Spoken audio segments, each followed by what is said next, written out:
Hola, muy buenas tardes. Gracias por estar aquí, gracias por la invitación. Ciertamente este tema es distinto, casi extraño plantearlo, porque lo planteamos muy pocas veces en foros de periodistas, aunque lo charlamos mucho, yo creo, en nuestras entre periodistas, principalmente entre mujeres periodistas, lo platicamos mucho, pero también en las redacciones siempre hay una discusión, ¿no?, sobre el tema, a veces hasta es punto de pelea y también de pelea con el público. Muchas veces la gente reclama si un ángulo, si otro, y el tema tiene varias dimensiones, que una es las desigualdades en la misma sociedad, en las sociedades donde nos desenvolvemos, también cómo los medios estereotipamos muchas veces el rol de las mujeres, y también tiene otra dimensión adentro de nuestras redacciones, que es la desigualdad que sabemos y sentimos las mujeres dentro de nuestras redacciones, de nuestras organizaciones y en nuestras carreras, ¿no? E incluso también cuando hay un ataque contra las mujeres periodistas, son muy diferentes los ataques que recibe una mujer a como las que reciben hombres periodistas. Entonces esta mesa es muy rica, es muy diversa. Cada uno de los invitados tiene una experiencia muy distinta, un abordaje y un acercamiento al tema desde diferentes miradas que la hacen muy, muy especial. Y bueno, pues me gustaría a mí empezar con Adriana, pues como mujer fotoperiodista, que si dentro de las redacciones las mujeres periodistas tienen, pues ya han ganado cierto espacio, las fotoperiodistas creo que tienen todavía una enorme pelea dentro de las redacciones, y que nos cuentes tu experiencia. Ella ha sido protagonista de un documental donde 3 mujeres fotoperiodistas de diferentes partes del mundo van contando su día a día, pero también ella ha hecho muchas reflexiones sobre qué es ser mujer fotoperiodista en un medio, en medios como los nuestros. Entonces, pues que nos cuentes qué ha sido para ti, qué es qué ha sido, si se aborda, bueno, el papel que juegan, o qué pasa con las mujeres fotoperiodistas, y si tienen una distinta mirada, si nos estamos perdiendo alguna mirada. ¿Cuáles son tus reflexiones sobre este tema? Bueno, gracias Marcela, gracias a todos por estar aquí. Bueno, me presento un poquito. Yo soy de Brasil, vivo en México desde hace 10 años, donde trabajo como fotojornalista independiente para varios medios y cubriendo una diversidad de notas, ¿no?, en México, Centroamérica y Latinoamérica. Bueno, yo cuando me invitaron a ser parte de este panel y a hablar sobre cómo no cubrimos suficientemente los asuntos relacionados a las mujeres, me puse a pensar y digo, bueno, sí, eso sí es verdad y es un fato que en las noticias y los periódicos no hablamos suficientemente de todos los problemas que nosotros, que llamo de women's issues, ¿no? Entonces, derechos de salud, de justicia, y yo me quedé pensando, bueno, primero que ni deberíamos tener este tipo de problemas, ¿no? Que no deberíamos, las mujeres no deberían ser especiales de eso, ¿no? Entonces, ¿por qué es que tenemos que cubrir eso? Pero, ¿por qué no cubrimos? Bueno, porque yo creo que no hay suficientes mujeres afuera, en el campo, haciendo, eso es lo que estaba diciendo Marcela y lo que ella también dijo, es, yo como fotoperiodista, fotoperiodista, vivo en un medio que es como en otros, pero ese es predominantemente masculino. Pero la última pesquisa de World Press Photo de 2015, el fotoperiodismo es formado básicamente por 85% de hombres y 25% de mujeres, ¿no? Entonces ahí ya se ve un problema, ¿no? Aparte de esto que no estamos suficientes mujeres ahí cubriendo las notas, otra pesquisa de International Women's Media Foundation hizo una pesquisa con 500 compañías en 59 países y de eso descubrieron que 73% de las posiciones del topo de management de empresas de comunicación son ocupadas por hombres, ¿no? Entonces, yo creo que sí hay un problema que es difícil que se venda, que sea atractivo una nota y que sobre mujeres en general, si no hay algo muy especial aconteciendo, ¿no? Entonces, por ejemplo, ahora que estuve en Guatemala haciendo una nota con New York Times, una nota de El Store, ¿no? De las mujeres que están procesando la empresa canadiense, una minera canadiense. Para mí era estar ahí, poder hacer esa nota, era muy importante, pero y que era el New York Times que estaba haciendo, me daba una fuerza y que decía, bueno que estamos aquí, pero no tendría yo ninguna posibilidad de saber qué iba a salir de esta nota y cuál sería la visibilidad. Cuando salió la nota y fue una portada y de domingo y que, bueno, empecé a recibir, ¿no?, llamadas de todos lados, de gente diciendo, no, wow, finalmente, ¿no?, esa noticia está ahí. Entonces, pero uno ve que yo era una fotógrafa mujer, la reportera era una mujer también, pero mi editor no era mujer. Eso es ventaja, ¿no? Eso es en su defensa lo que me mandó. Pero bueno, no cubrimos suficientemente y yo creo que hay que preguntarnos por qué es que nosotras mujeres no estamos ahí. No sé por qué somos las que llegamos a la universidad en mayor número, pero no llegamos al mercado de trabajo, ¿no? También esa pesquisa de World Press Photo sale que 71% de los hombres son contratados por grandes empresas contra 22% de mujeres como fotoperiodistas. Entonces, hay una disparidad muy grande. Y de estas mujeres que son contratadas, las mujeres son asignadas mucho menos trabajos o assignments que los hombres. Entonces, hay varios problemas ahí. Entonces, una cosa de por qué no hay tantas noticias sobre mujeres, por qué no estamos ahí, es todo, no tengo la respuesta. No las estoy poniendo ahí también. Gracias. Cierto, creo que ninguno de nosotros niega esta desigualdad. Yo creo que es muy evidente. Y ahorita me gustaría platicar con María Teresa Ronderos, que es, además del cargo que tiene ahora de directora del programa de periodismo independiente de Open Society, y que como latinoamericanos estamos muy contentos porque no sé si, porque había estado puro europeo en un cargo así. Además, una mujer periodista. Ella es maestra y ha sido maestra de muchas, no está tan grande, pero de varias generaciones de periodistas en el continente.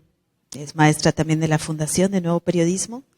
Y ella, cuando ha viajado, por lo menos en México, donde la he conocido, o en Colombia, pues de inmediato llama la atención que es una mujer que ha podido recorrer,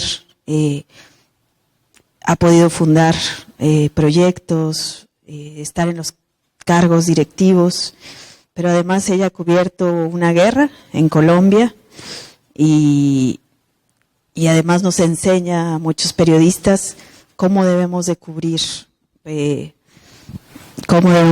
los procesos sociales en nuestros países. Entonces me gustaría si pudieras contar cómo ha sido tu carrera como periodista, tu cobertura de guerra y tus reflexiones también de cómo se cubren a las mujeres en la guerra. Gracias, Marcela, y gracias al al Foro del Faro, que es muy, muy lindo estar acá, son unas experiencias terribles. Quizás hay una cosa como de comadres, como de sensibilidad, de conversar con otra mujer. Se abre más fácil para hablar, por ejemplo, de estos temas tan duros como la violencia sexual con otra mujer que hablar con un hombre. Siempre sentí que eso era una ventaja bastante especial. Una vez me pasó una cosa que muestra lo divertido también que puede ser para una mujer estar cubriendo estas cosas. Fui una vez a cubrir, estaban entregándose muchos guerrilleros en una zona muy apartada de Colombia y había un comando militar y yo fui con un coronel que me estaba ayudando porque los muchachos se entregaban ahí cerquita en la Defensoría del Pueblo y después iban a dar al comando militar donde les daban, revisaban en salud y todo porque había como un plan para tratar de que los guerrilleros se salieran de la guerrilla. Y entonces yo fui a acompañarlo y estábamos en ese plan y llegó la noche, íbamos a salir ese día pero no se alcanzó porque era una cosa muy apartada en la selva. Y vamos a salir esa noche y como tocó quedarse ahí, claro, no había sino las barracas de soldados y no había más sitio donde quedarse. Entonces el coronel, muy amablemente, siendo yo una señora, dijo, no, pero no te puedes quedar en las barracas con los soldados. Entonces, ¿por qué no te quedas en la cama del general? Entonces yo me quedé en la cama, me prestaron la cama del general, pero el general no estaba, por supuesto. Y era un cuarto muy bonito, la cama del general, yo, perfecto, dije, bueno, perfecto, no hay problema, no, el general no viene esta noche, bueno. Me acosté feliz en la cama del general y a las 3 de la mañana empiezo a oír a un hombre vociferar, diciendo, ¿quién me metió una vieja en mi cuarto? Pues llegó el general después de un combate arduo nocturno a las 3 de la mañana a su cama y yo estaba en su cama. Entonces tocó que un soldado se metió por la ventana y yo me tapaba con la sábana para que no me viera el general, ni el soldado, ni nada, y no me obligaran a salirme de la cama. Finalmente el general se fue y después al pobre coronel le dieron una sanción por haber metido una dama en la cama del general. Pero eso solo para mostrar que son ventajas al final, porque si hubiera sido un hombre, obviamente el fotógrafo que iba conmigo lo mandaron a dormir a las barracas con los soldados. Sin embargo, ya en el trabajo y a medida que uno va avanzando, claro que encuentra uno dificultades. En algunas salas de redacción que yo he estado, que he tenido el privilegio de ser editora, por ejemplo, en un periódico que estuve en Colombia, yo me sentaba en la sala en el consejo editorial y me daba cuenta, yo era la única mujer. Todos los otros eran hombres, los que estaban sentados como jefes editoriales de las secciones.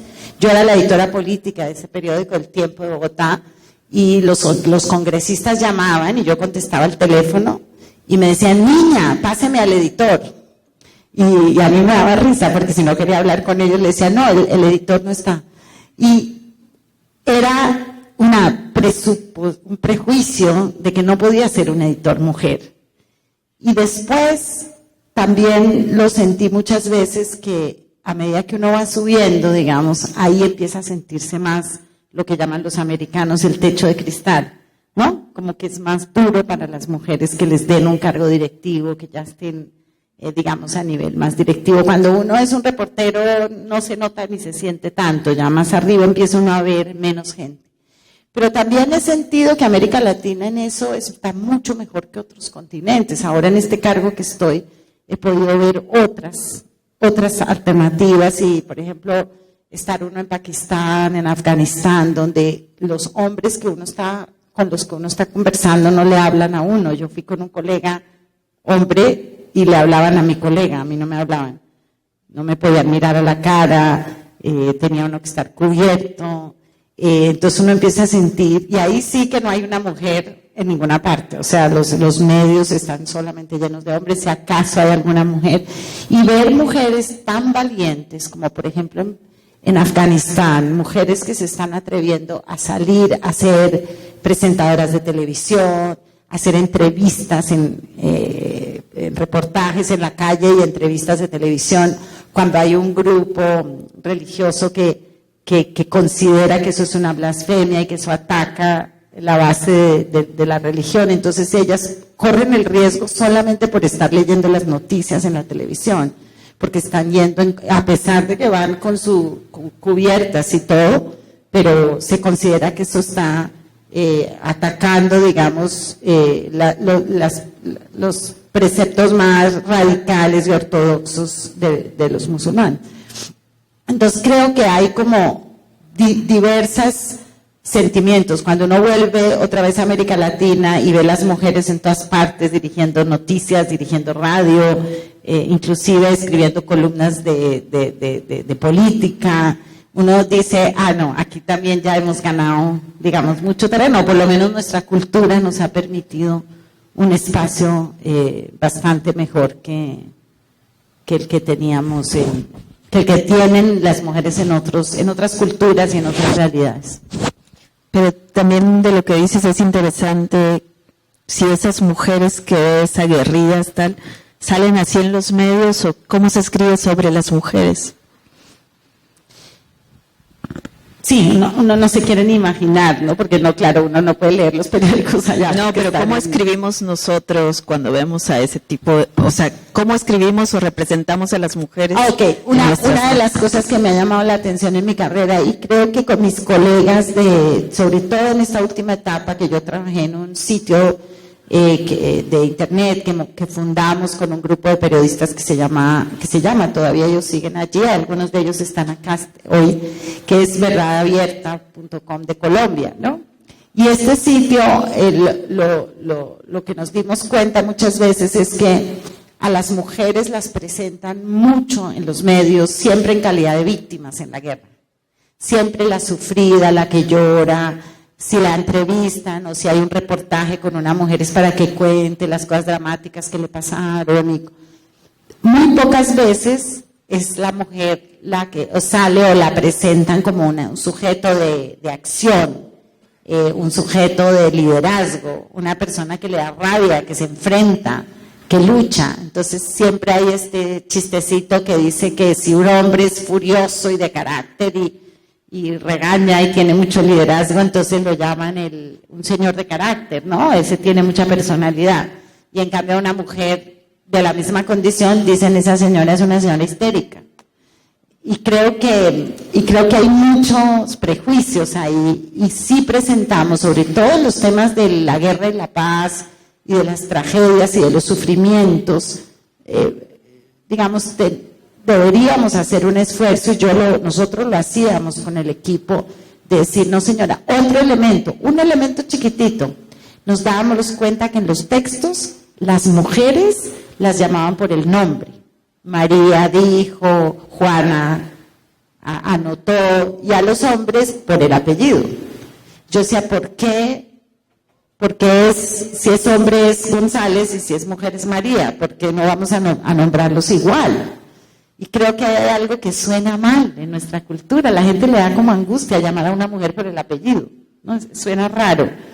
Y creo que hay como una cantidad de prejuicios que tenemos que ser muy conscientes de luchar contra ellos. Ahora, yo siento que las injusticias se cubren mal, no solamente contra las mujeres. Las injusticias en nuestros países en general se cubren muy mal, contra todo el mundo. Y creo que la tragedia de las mujeres, de la violencia en las casas, de la violencia como arma de guerra y la violación, creo que eso es parte de una tragedia que involucra a toda la sociedad. No es una cosa específicamente, no es un problema de las mujeres, es un problema de todo el mundo. Gracias. Sí, creo que me identifico mucho, bueno, más porque María Teresa formó a un grupo de periodistas, mujeres mexicanas, ¿no? O sea, y María Teresa es como la madrina o la que impulsó la red de periodistas de a pie que yo cofundé, y que somos puras reporteras mujeres, tenemos cuota de género, nos da risa decir pues tenemos un hombre y que es nuestra cuota de género, pero pues por alguna razón los hombres decimos se borraron del mapa y se han ido borrando, ¿no? Y cuando analizamos las noticias vemos que las fuentes que entrevistamos, cuántas son mujeres, y parecería a veces que el mundo son hombres, ¿no? Y cómo representamos a las mujeres, y María Teresa fue la primera que nos ayudó a ver cómo las estábamos representando. Y después ya vienen como preguntas más que van surgiendo, es si se tiene que hacer una cobertura especializada, diferente sobre género o no. Yo a veces digo, y los niños también, a ellos, niños y adolescentes, ¿por qué nadie pelea por ellos? Porque ellos están más invisibilizados, yo creo que todos.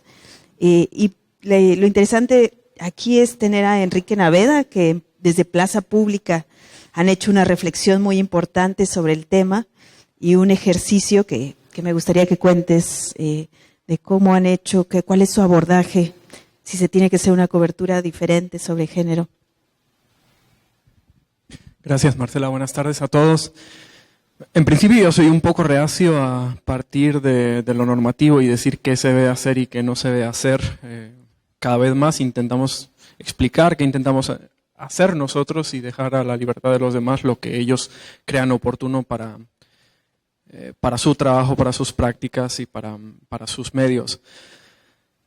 El tema de la desigualdad ha latido como preocupación general de Plaza Pública desde que nacimos hace 5 años. Y en estos 5 años hemos venido haciendo reflexiones que no nos habíamos planteado con la misma seriedad antes de ese momento en el que cada uno de nosotros estaba desperdigado en un lado. Pero después de esos 5 años llegamos a un editorial que cristaliza lo que son nuestras aspiraciones desde hace unos meses en adelante y bueno, que venimos desarrollando también desde hace algo más de tiempo, aún sin tener el mapa, simplemente con una brújula. Y en ese editorial decimos que la desigualdad es el tema central de la sociedad guatemalteca, el tema que mejor explica todos los conflictos, todos los problemas, y que es causa y efecto al mismo tiempo. Y creemos que la desigualdad se expresa de múltiples maneras, es multiforme, ¿no? Por un lado tenemos que es desigualdad la inequidad económica, por otro lado tenemos que es desigualdad la falta de acceso a la justicia de cierta gente, la impunidad no es igualmente impune una persona de cierta clase social que una persona de otra clase social. El acceso al gobierno, a las políticas públicas, a la información es desigual. El machismo es otra forma de desigualdad. Y nosotros nos hemos propuesto cubrir y explicar de una manera planificada y voluntariosa todo este mapa de la desigualdad. En ese sentido, la desigualdad de género es una arista que además nos plantea muchos problemas prácticos y teóricos. Hay muchas corrientes feministas que explican contradictoriamente los mismos problemas. Hay, por poner uno de los ejemplos más banales quizá, hay feministas que ven la pornografía como una forma de liberación femenina y hay feministas que ven la pornografía como una forma de opresión. Hay feministas que favorecen la expresión de los hombres con respecto a temas relacionados con la inequidad o la desigualdad de género, y hay feministas que piensan que eso es una nueva apropiación por parte de los hombres, o sea, que supone el secuestro del tema, ¿no? Y estas son dudas que nos estamos planteando, sobre todo en la mesa editorial constantemente, cada vez que vamos a abordar un tema. Lo hacemos de diferentes formas.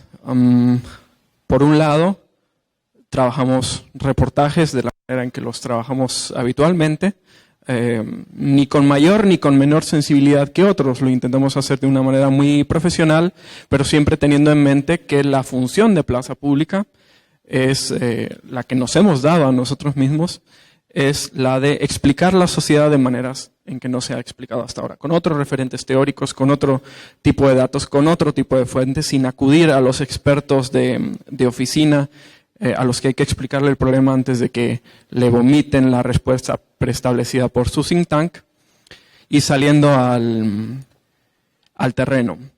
Eso significa fundamentalmente que el trabajo de plaza pública se concibe como un destructor de estereotipos. Y eso suena muy bien, pero en la práctica tiene otros problemas. Porque estereotipos se construyen, y esto lo dice nuestra experiencia investigadora colectiva, estereotipos se construyen desde el machismo, pero también desde los discursos alternativos. Y a veces nos toca enfrentarnos con esos estereotipos de discursos alternativos. Voy a poner un ejemplo para que no se me malinterprete y se me entienda mejor. Hace unos años, en un proyecto que varios aquí conocen, Plaza Pública colaboró con El Faro, con Verdad Abierta, que en aquel tiempo dirigía María Teresa, con Animal Político, en un proyecto de investigación del crimen transnacional.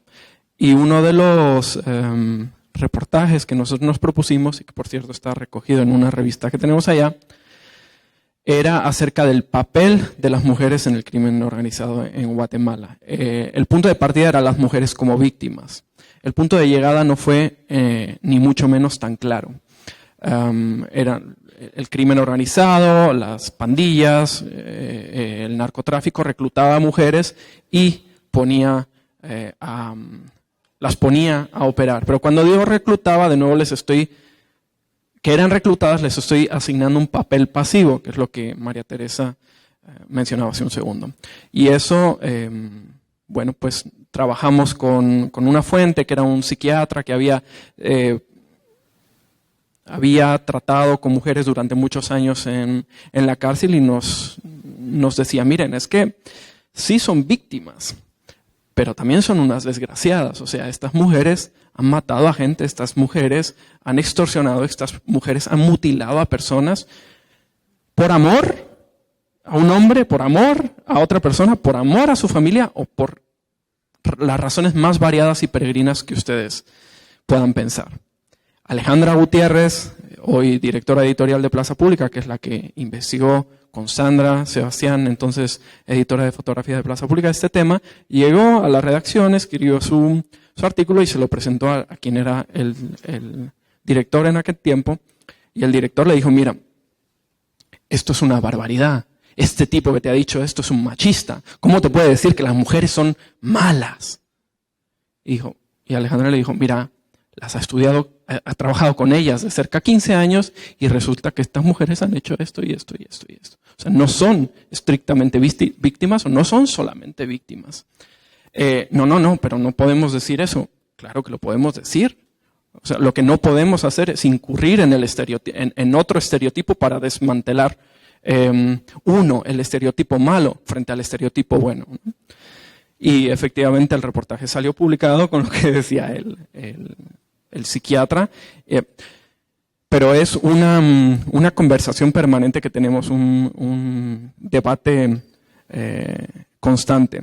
Otra de las formas que hacemos, y se lo comentaba antes a Marcela, es planteándonos el problema de la representación, no quién habla de quién. Hablan los periodistas desde una posición de poder de las mujeres, hablan los expertos desde una posición de poder, hablan las mujeres de las mujeres. Y para no secuestrar ese discurso, nosotros desde hace casi 2 años, tenemos una sección, una serie más bien, que publicamos mensualmente, que se llama Mi Habitación Propia, aludiendo no, completamente al ensayo de Virginia Woolf, en el que le pedimos a mujeres de distinta extracción social, de distinto pensamiento, de distinta formación, que nos expliquen cómo es que ellas han ido abriéndose y labrándose sus propios espacios en la sociedad, procurando intervenir nosotros lo menos posible en ese discurso, simplemente desarrollando una edición que lo limpie de problemas, que lo haga más legible. Pero tenemos muchas maneras de abordar el tema en el entendido o en el sobreentendido de que una sola no nos basta. Gracias. Bueno, y ahora pasamos a otro plano de análisis y es pues con Jaime Abello, que él como director de la Fundación para un Nuevo Periodismo Iberoamericano que es la organización formadora por excelencia de periodistas de Iberoamérica y que es la que pone la carta de navegación de muchos periodistas, ¿no? Yo creo que varios aquí hemos sido seguidores o alumnos que estamos viendo los cursos, las convocatorias, y quisiera preguntar a Jaime, bueno, ¿cómo han abordado ustedes este tema como formadores? Que han encontrado también hasta en las postulaciones, en los premios, en los reportajes, porque constantemente ustedes están leyendo reportajes de toda la región, de distintas cosas, y llama la atención su última convocatoria, que es dirigida a mujeres periodistas. Entonces, ¿cómo llegan a eso? Por primera vez. Bueno, lo primero que quiero es agradecer la invitación del Faro, celebrar estar una vez más aquí en San Salvador, agradecer que en virtud de esta alianza con ONU Mujer nos están poniendo a pensar y a hablar abiertamente de un tema que me parece centralísimo, porque corresponde al más arraigado, antiguo, extendido de los prejuicios de la condición humana. En todas las sociedades, en todas las culturas, en las épocas de la historia al menos registrada, la historia escrita, definitivamente si hay un prejuicio, hay un mito establecido y dominante, ha sido el que ha establecido una jerarquía de los hombres sobre las mujeres en muchos campos. Eso claramente, afortunadamente, vivimos una época en la que estamos tomando conciencia, en la que estamos deconstruyendo muchos paradigmas y muchos prejuicios, y estamos en un proceso de transformación en el cual hay que celebrar que haya habido personas, sobre todo en el siglo XX fue un siglo, y el actual, pero son los siglos donde definitivamente ha habido la lucha por destruir este paradigma tan acendrado y que tanto daño ha hecho en la historia de la humanidad. Son incontables las mujeres víctimas realmente que ha habido y que se han mantenido en el silencio y en el ocultamiento de toda clase del ejercicio del despotismo machista, de las agresiones de todo tipo, del control ejercido de los hombres sobre las mujeres y muchas veces reproducidos por las propias mujeres, como se ha dicho aquí, a su manera, asumiendo los patrones y los valores de la sociedad machista y practicándolos sin discusión o al menos aupándolos de una u otra manera. Entonces la pregunta central que tenemos que hacernos es si el periodismo se plantea como una avanzada de la sociedad o como un reflejo de la misma y de sus prejuicios. Y la respuesta no es fácil. Yo creo que históricamente el periodismo ha sido más espejo que vanguardia, pero afortunadamente vivimos en este momento un contexto de cambio tan interesante en el mundo del periodismo, que el periodismo puede sin duda tener un papel mucho más responsable y consciente frente a este tema de la desigualdad que el que ha tenido hasta el momento. Aquí se han planteado distintas preguntas. La pregunta de la participación de las mujeres en las salas de redacción, la pregunta del liderazgo femenino en procesos periodísticos, la de la representación en los discursos periodísticos. Y ciertamente yo creo que se está dando un cambio, y voy a hablar de la perspectiva de América Latina, percibo un cambio, por lo menos en los 21 años de trabajo que tengo desde que creamos en 1994 la fundación con Gabriel García Márquez hasta el momento. Se podría decir que hay una cierta fórmula matemática que es la del 40-60, que aquí más o menos quedó esbozada ya, ¿verdad? 40% de participación femenina, alguien decía 38, tenía unas cifras.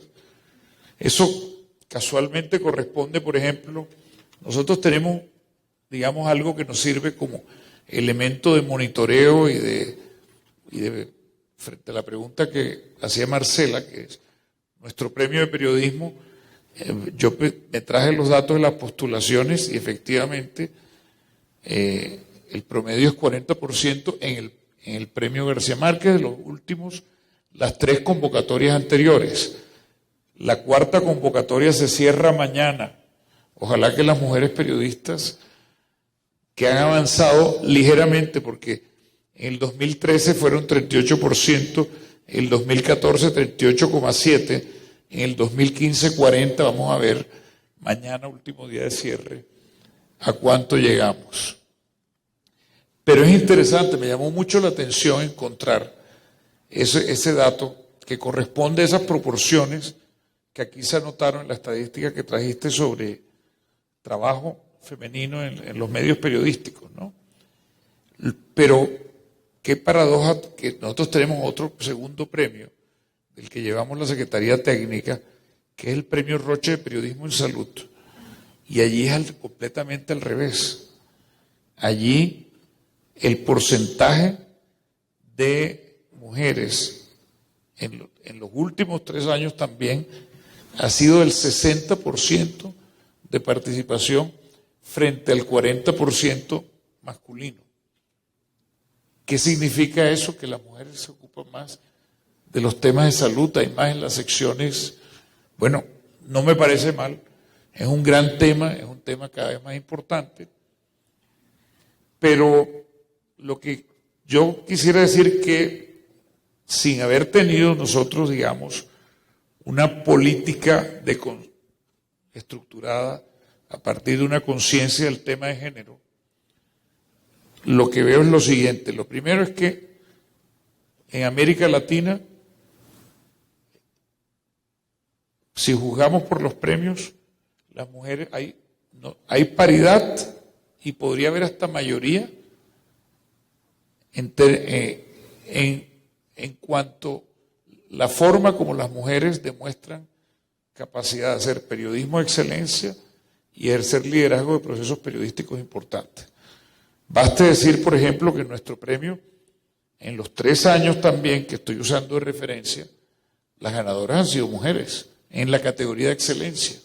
Y tú que eres el Consejo Rector sabes que no corresponden a una búsqueda de género, sino ha sido una toma de decisión basada en un análisis. El primer año fue Yanina Segnini, de Costa Rica.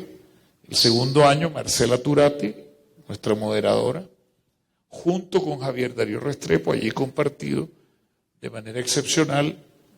Y el tercer año, Doris Jarracín de Brasil. Pero el año pasado, por ejemplo, de las 4 categorías de concurso, 2 fueron de procesos periodísticos liderados por mujeres.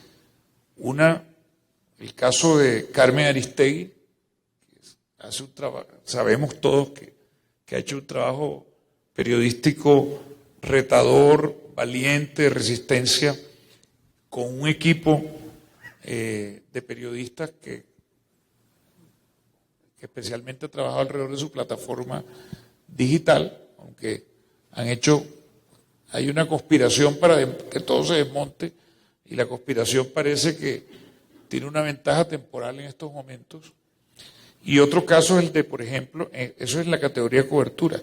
En la innovación, Laura Sommer, líder de un proceso de innovación periodística interesantísimo que se me ha chequeado, que es la idea de la verificación del discurso público a través del ejercicio de lo que en inglés se llama fact-checking, y que es un tema que que cada vez va a ser más importante, que ya lo está haciendo en el periodismo contemporáneo, pero yo creo que en el futuro va a ser centralísimo, porque si hay algún aspecto en el cual el periodismo se va a tener que distinguir de la miriada, de la infinita manifestación de las formas de la comunicación humana en las redes y plataformas digitales, va a ser a través de un compromiso estricto con los hechos. Ahora, estamos empezando a cambiar porque nos dimos cuenta, ciertamente, que conviene, en nuestros datos históricos, estadísticas internas, de los miles de participantes que hemos tenido, por ejemplo, en los talleres, ese porcentaje más o menos se mantiene, 40-60. Pero claramente sentimos que tenemos que hacer un esfuerzo más consciente de asumir el equilibrio de la participación en los procesos de la fundación. Nos preocupa, por ejemplo, en nuestro Consejo Rector lo hemos discutido mucho. En el Consejo Rector tenemos 2 maestras formidables que son Mónica González y María Teresa Ronderos, pero la mayoría de hombres es extrema. Y bueno, y lo otro es que estamos empezando a hacer experimentos, como el primer taller que vamos a hacer, dirigido solo para mujeres periodistas, que comienza este lunes en La Guajira, en Colombia. La Guajira es la península norte del país, una península desértica, y se llama Historias del Agua. Nos juntamos con Oxfam, con CAF, Banco de Desarrollo de América Latina, y con Chicas Poderosas, y hemos convocado solo mujeres periodistas, de las cuales hay un buen número de ellas que son mujeres de la etnia Wayuu, que es la etnia indígena de esa zona, tanto del lado de Venezuela como del lado de Colombia. Y el taller lo van a dirigir una mujer y un hombre. Por lo menos vamos a tener a Miguel Fernández, que hace parte del equipo de Vice, participando con todas estas chicas de tantas partes. Y yo creo que estamos llamados a trabajar más claramente el tema de género. Y me parece bien. Me siento personalmente cada vez más cómodo. Creo que tenemos que ponerlo de moda. Yo creo que hay una especie como de resistencia en el gremial, no sé si ustedes la perciben, a asumir claramente el tema como que porque pareciera que eso fuera propio de activistas. Y yo creo que definitivamente hay que vencer ese prejuicio, que es el prejuicio de alguna manera como que del miedo a parecer demasiado políticamente correcto, porque ciertamente estamos llamados a cambiar la historia, estamos llamados cada uno desde donde nos corresponda a que las desigualdades, por lo menos esta manifestación específica de las desigualdades que han condicionado la existencia humana, termine algún día acabándose completamente, y eso requiere pues una actitud, una posición clara, afirmativa, y ciertamente en la Fundación García Márquez para el Nuevo Periodismo Iberoamericano, definitivamente a partir veamos si repetiremos estos talleres, pero en todo caso el tema nos interesa y espero llevarme más ideas de esta conversación que las que yo les he podido traer a ustedes. Muchas gracias. Bueno, tenemos tiempo para algunas preguntas o reflexiones de ustedes. Este tema da para varios días. Pues si quieren pararse y decir no de uno por uno, pero varios juntos. Hola, buenas noches. Para empezar, agradecer su presencia y la reflexión que han intentado plantear. A mí me quedan dos dudas fundamentales.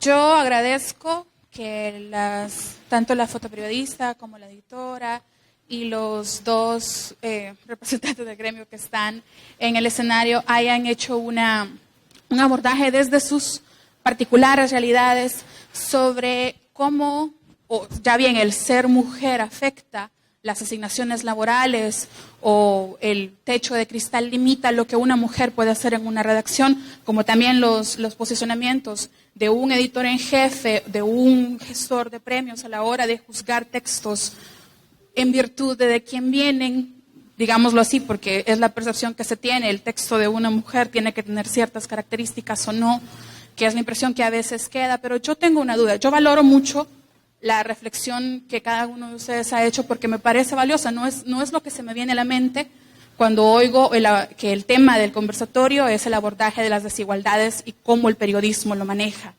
Me queda una gran interrogante y es que es mi impresión general, puedo estar equivocada, pero sigo teniendo la impresión de que cuando hablamos del tema de mujeres suena a algo marginal, a algo que solo las mujeres pueden tratar.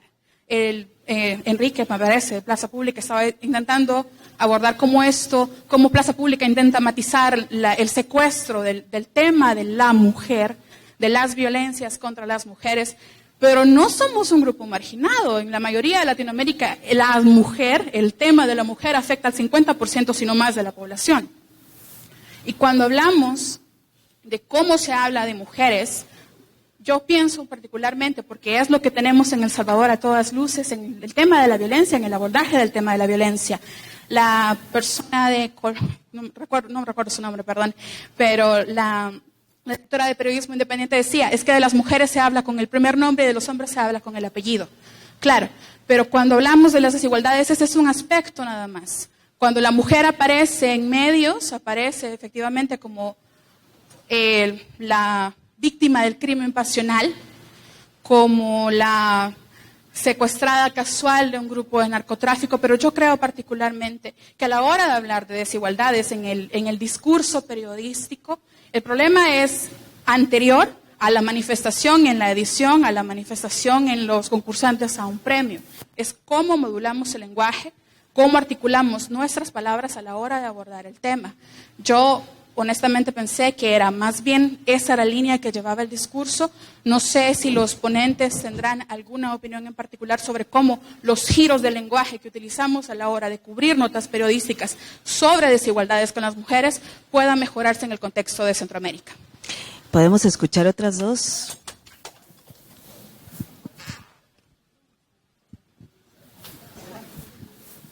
Sigo con la pregunta. Ok. Hola. Yo creo que mi pregunta de alguna manera está relacionada con el comentario y pregunta que hizo Virginia, creo, ¿verdad? Y me alegra mucho que esté aquí, precisamente porque la voy a mencionar ahora.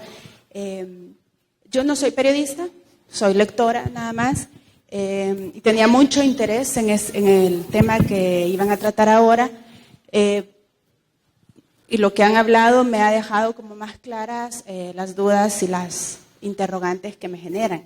Y es, a partir también de lo que decía el señor Abello, creo yo que el periodismo es como el resto de las actividades humanas, el reflejo de la sociedad en la que vivimos. El periodismo es un reflejo del sistema patriarcal y machista en el que vivimos. Tengo algunos ejemplos, ¿verdad?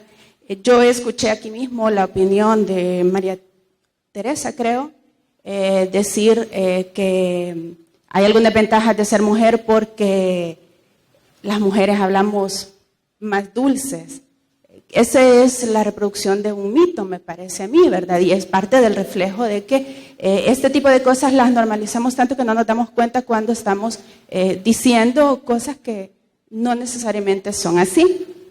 Otro ejemplo que yo tengo es que más de alguna vez he preguntado a algunas personas que conozco del Faro por qué la cobertura que hacen sobre las mujeres, sobre los temas relacionados a violencia de mujeres o a otros temas, no son tan fuertes como, o no tienen tanta importancia en en sus publicaciones como otras. Y una de sus respuestas siempre ha sido, porque no hay suficientes mujeres, porque no hay mujeres interesadas, porque en algún momento del pasado. Sin embargo, creo que el año pasado se dio un fenómeno bien interesante que rompió un poco con esto y fue precisamente a partir de una publicación que hizo Virginia en el blog del Faro. Uno de sus periodistas hizo comentarios extremadamente machistas y ofensivos a esa publicación. Ella cuestionaba precisamente un poco lo que dijo, ¿no? La cobertura de la violencia sobre las mujeres y por qué en el periodismo se ve siempre minimizada. A partir de esto, el Faro se comprometió a trabajar más internamente los temas y a nivel individual, creo, con cada periodista. Otro ejemplo que tengo es las presentadoras de televisión, como se mencionó en algunos momentos, o el uso que se hace de las mujeres en la televisión. Acá, yo no sé si en todos lados, pero generalmente a las presentadoras se les viste de una manera provocativa, ¿verdad? Y está como de moda que las presentadoras del clima sean como más provocativas. Ahora en la tarde también vi una valla publicitaria de estas que están disponibles con una mujer acostada, semidesnuda, decía, estoy disponible, llámame, atentamente la valla. O sea, este tipo de cosas o este tipo de ejemplos me llevan, que son mi reflexión, pero también a la pregunta que es más profunda, creo, no sé, más profunda para mí de lo que decía Virginia. ¿Cómo se puede hacer para que desde el periodismo se tome conciencia de que los temas o que la cobertura sobre género atraviesa a la sociedad patriarcal y que cada uno pueda también tomar en cuenta eso y tener esta conciencia para cambiar la sociedad, como decía el señor Abey? Ya que como me dijiste que yo también era machista, entonces tenía ganas de contestarte. Yo creo que yo tengo muy claro que la diferencia entre hombres y mujeres es muy grande y me encanta que seamos distintos. Yo pienso que la igualdad es importante en el sentido de que seamos igualmente tratados por la sociedad y que tengamos las mismas oportunidades y que tengamos la misma posibilidad de desarrollar nuestra capacidad de ser felices. Pero yo no creo que seamos iguales, somos distintos y tenemos sensibilidades y tenemos educación, y no solamente por la educación y por la cultura, sino porque también somos mamás y nosotras somos las que parimos los hijos, no son los hombres. Y eso no lo podemos cambiar así nos guste o no nos guste o no nos parezca.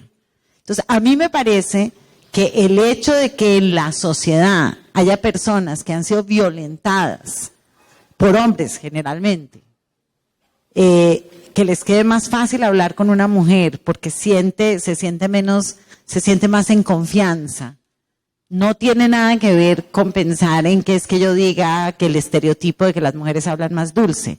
Lo que yo quise decir es que tienes un acercamiento más fácil. Se te hace más fácil acercarte a ese tipo de circunstancias. Y lo he vivido con mis colegas hombres que tratan de acceder a ese tipo de confianza y es más difícil. Porque una mujer se siente más cómoda con otra mujer cuando está hablando de ese tipo de problemas. No porque no seamos iguales o porque tengamos una característica. Ahora, a mí me gusta de lo que tú dijiste y de lo que dijo Virginia, creo que se llama la otra señora, es que sí creo que tenemos que hacer una reflexión enorme sobre cómo presentamos a las mujeres en los papeles de liderazgo en las sociedades. Ahí sí creo que tenemos una capacidad los periodistas y las periodistas de ser durísimos con las mujeres y exigirles a las mujeres cosas que jamás les exigimos a los hombres. Y si una mujer es presidenta, ministra, inmediatamente la barra de exigencia se sube como 7 niveles. Y lo he visto en mi país. En mi país hay una mujer que ha sido violentada, sufrida, estuvo 7 años secuestrada por las FARC, vivió los peores tormentos que pueda vivir un ser humano, estuvo al borde de la muerte. Y hoy en día, el país, yo diría, y esto es una exageración, pero mucha gente en el país no la quiere, que es Ingrid Betancourt. Y hablan de ella con una dureza y con una rabia que muchas veces no se la ha oído a la gente a hablar sobre, por ejemplo, un jefe paramilitar o una persona que ha sido muy violenta. ¿Por qué hablan de ella así? Porque ella no se presenta como una debilucha, porque ella salió del secuestro altiva, fuerte, porque trató de volárseles a la guerrilla 3 veces, porque tiene una personalidad muy fuerte y no se muestra como la mujer sumisa, que es la que a veces aceptan como líder política. Nosotros tenemos otras líderes políticas que siempre se muestran como las dulcecitas, como las, ¿no? Como las que no van a poner mucho problema, que siempre van a hablar bien. Cuando hay una mujer de mucha arrastre en una posición de liderazgo, los medios le dan durísimo, pero durísimo. Y yo lo he visto sistemáticamente. También tuvimos una fiscal general de la Nación mujer. Bueno, nunca he visto una postura más crítica y más virulenta de la prensa, que de hecho le tocó renunciar por una cuestión digamos, de conflicto de interés con algo en el que se metió el marido, que un hombre, varios fiscales que hemos tenido han hecho cosas 10 veces peores y jamás ha habido una crítica tan furibunda. Yo sí creo que ahí hay un lugar a una crítica profunda de nosotros, los medios, de cuál es el papel de liderazgo que le damos y qué tipo de mujer estamos dispuestos a aceptar en papeles de liderazgo, porque la mayoría no nos gustan si son demasiado fuertes. En eso sí les hallo toda la razón. Buenas noches. Mi nombre es Bessie Ríos. Yo también escribo para El Faro y estaba interesada con el tema. La verdad es que con mi intervención sería la tercera de una mujer. Yo no tengo ningún temor de definirme como una feminista, contra el patriarcado, pro todos mis derechos, mi cuerpo es mío y yo puedo decidir sobre él. Ahora bien, hay una realidad, los medios de comunicación son los que te pautan la agenda. Son ellos los que deciden qué va y qué no va, qué es importante y a qué le damos. Y de manera histórica, como parte del reflejo de la sociedad, las mujeres estamos en segundo plano. Mientras no estemos sufriendo penurias, la pobrecita, la que genera miseria, la que te genera dolor y donaciones, no se te da la misma atención que como ser un hombre, ¿verdad? De hecho, a mí me llamaba la atención, y recién lo tuiteaba, que quienes tocan el tema del feminismo son los hombres en el panel, como una cosa interesante, pero yo no veo en las mesas editoriales ni de Plaza Pública ni del Faro mayor cantidad de mujeres. Es decir, probablemente el techo de vidrio en su experiencia no haya sido de mayor problema, pero esa es una generalización desde mi perspectiva bastante delicada, porque la gran mayoría de mujeres aquí en el país y en el resto del mundo sí tienen ese problema de ascender, porque tenemos que renunciar no solo a ser femeninas, no a vernos femeninas, tenemos que masculinizarnos con nuestros pares para lograr llegar a tener esos cargos de decisión, porque los brazos más seguros generalmente son los de los hombres, no buscan los de las mujeres. Entonces yo creo que personalmente sentí que faltó un poquito más en ese sentido. Gracias. Yo quisiera intervenir. De pronto es que tengo la impresión de que, como ocurre tantas veces en estos debates, estamos empezando a mezclar peras con manzanas. Y lo voy a decir de esta manera. Yo vine, y no me estoy defendiendo porque no siento que haya sido contradecido por nadie. Vine pensando en la óptica, digamos, del periodismo y el papel de la mujer en el periodismo y un poco el tratamiento del periodismo, pero yo me estoy dando cuenta que realmente la sensibilidad, lo que en este momento nos está tocando más, es darnos cuenta que vivimos en una sociedad hipercomunicada, de la cual el periodismo es apenas uno de los actores múltiples, y en la cual todo este problema de los estereotipos, de los prejuicios, de lo que tú acabas de decir, se reproduce cada vez más exponencialmente en una cantidad de canales, de escenarios, de redes, de procesos comunicativos que tienen que ver con una cantidad de cosas, tienen que ver, por ejemplo, las redes sociales. Con solo empezamos a tocar más allá del periodismo el tema de las redes sociales, ahí yo he visto salvajadas. Recuerdo en este momento el linchamiento público que se le ha hecho a 2 mujeres periodistas que se vieron sometidos a cosas en Colombia que fueron cuestionadas, que son el caso de Vicky Dávila y anteriormente el de esta, ¿cómo se llama? ¿Te acuerdas? La Natalia Springer. Fueron sometidas a un linchamiento extremo, un poco volviéndome al caso tuyo, y allí, entonces ¿quién controla las redes sociales? Nadie. Es cierto que algunas veces desde el periodismo se puede hacer un poquito de liderazgo en las redes sociales, pero hoy en día realmente es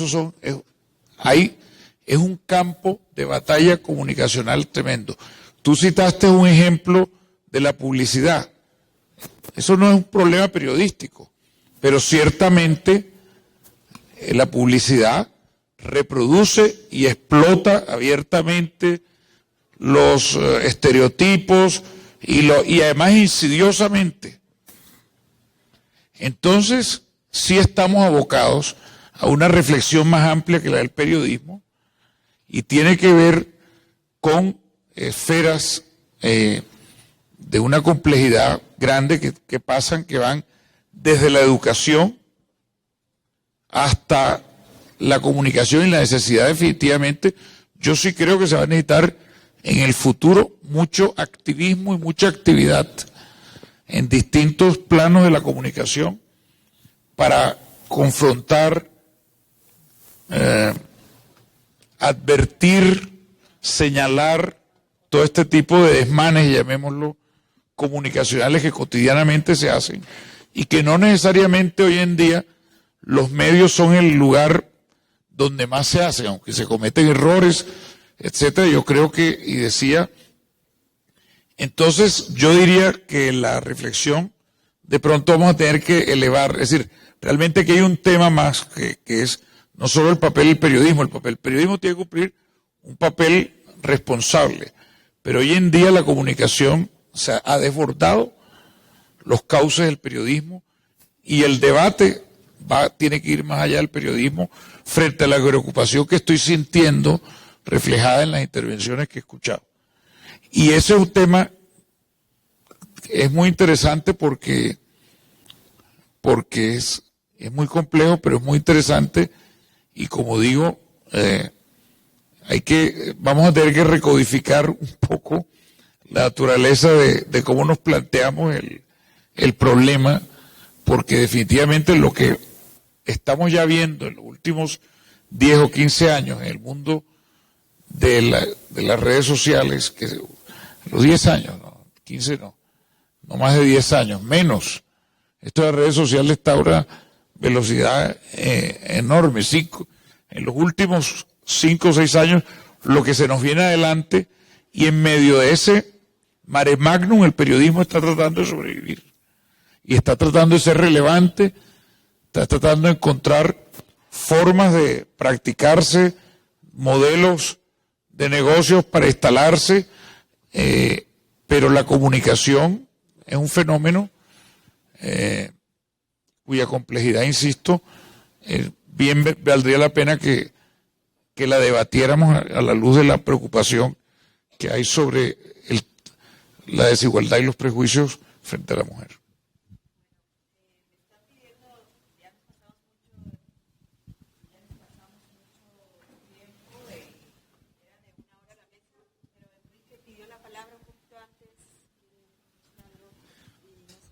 Bueno, requiere mucho más tiempo, pero voy a tratar de ser breve.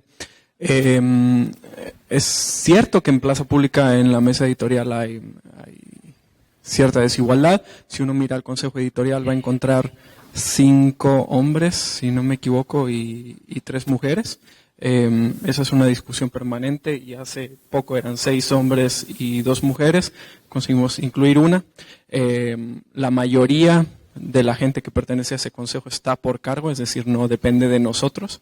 Y si en ese cargo hay un hombre, tiene que ser un hombre. Si hay una mujer, está una mujer. Pero hay 2 o 3 plazas que son que no están sujetas a una posición, y en esos lugares hemos conseguido incluir a otras personas. En cuanto, eso es el consejo editorial, que no toma mayores decisiones editoriales en Plaza Pública. En cuanto al equipo interno, pues las 2 directoras de Plaza Pública son mujeres.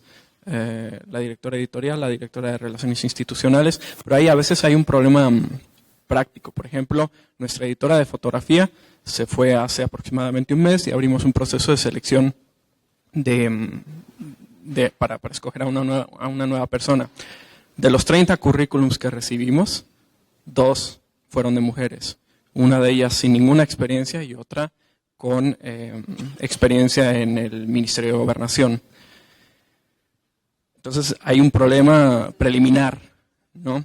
Y nosotros escogemos donde podemos en ese pool. Pero me gustaría en realidad contestar a Virginia. Me parece muy interesante, y nosotros entendemos que el lenguaje es en buena medida la cristalización de estructuras de poder, y que las estructuras de poder van moldeando el lenguaje. Pero la reflexión que hacemos nosotros, aunque eso cuando lo percibimos en los textos finales o en los videos, pues el editor trata de resolverlo de una manera o de otra, creemos que eso refleja estructuras mentales, y que el verdadero problema es de estructura mental. Por eso nuestro abordaje es distinto, nuestro enfoque, esperamos, nuestra manera de mirar, esperamos que sea diferente, y eso debiera dar lugar a otras fórmulas narrativas. Por ejemplo, Jaime medio lo tocaba, pero en Guatemala hay una suerte de narrativa del pecado original de las mujeres en política, ¿no?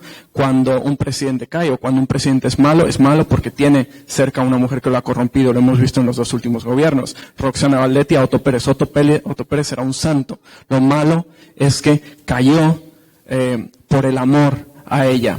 En el gobierno anterior fue Álvaro Colón y su esposa, la esposa mandona que gobernaba el gobierno, y él también víctima de patrones de género, el que no tenía los pantalones, el que no tenía los huevos para dar órdenes en un gobierno, y se dejaba mandonear por su mujer. Pero a nosotros sí nos parece que el problema es previo al lenguaje, es desde estructuras conceptuales de narrativas, ¿no? Y eso es en donde ponemos la mayor parte de nuestras baterías. Somos muy conscientes de que describir a la mujer como un ente pasivo, como una víctima, es ser infiel a la realidad. Las mujeres han ganado muchos espacios, las mujeres nunca han sido ni víctimas ni pasivas exclusivamente, igual que los hombres no han sido siempre héroes y guerrilleros, ¿no? Entonces, debilitar esos discursos para nosotros forma parte de la demolición de estereotipos y de ser fieles a lo que nuestras sociedades son. Bueno, muchísimas gracias. Yo sé que este tema da para muchos niveles, muchos temas, muchos días, porque cruza todo, y es lo que tratamos como de exponer. Cruza oportunidades, cruza las narrativas, los salarios, los ataques, si son desiguales, si hay desigualdad desde la educación, desde las oportunidades, las diferentes miradas, coberturas, si somos diferentes, si tiene que haber una cuota.